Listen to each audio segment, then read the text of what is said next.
Soar loke kong korpi hanri bong kepi ipum chorlong bang kang hon kabilong nehan thang sing terong ke hi thi along long ke chojor dun bi kong rung jeng jamulong ahi thi along li wo ham ka chi tong korpi hanri bong sing long lane ke jora bi krong ke si ka pen pak thong nam ji te nam nong nam ni te dam nong ne han thang sing te ron ke dama rong arong jor pon bom bi kon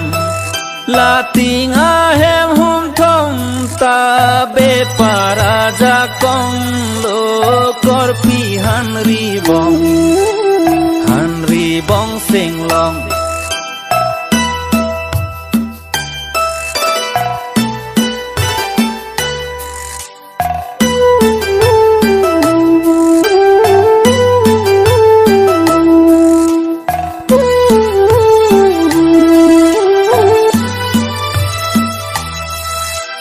korpi hanri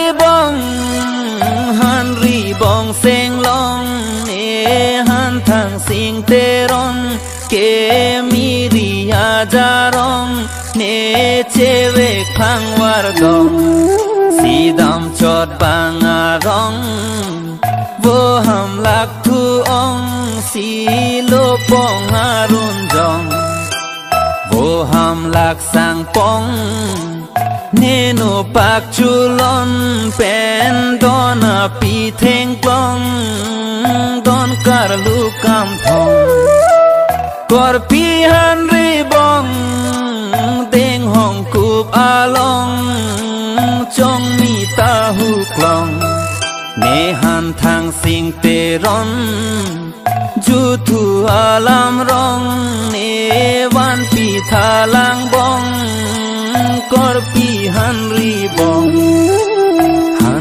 bong sing long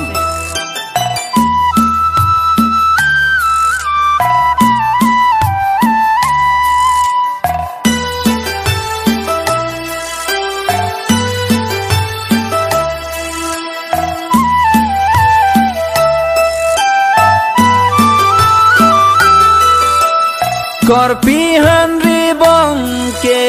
choja ka che krong sir ku chilutong kun tong la hon thari lang pong klobu khorong rong jing jir hem pen hong korpi hanri bong choja ka che krong ke chi di plop ang ong ne han thang sing te ron ke pa cha lai rom chu bim rak ang ong hanri bong sing long a sing jang je ong ke hon thari lang pong pen theng kloi ni ri pong korpi hanri bong sing long ne han thang sing te ron ke ne cha lai tan ong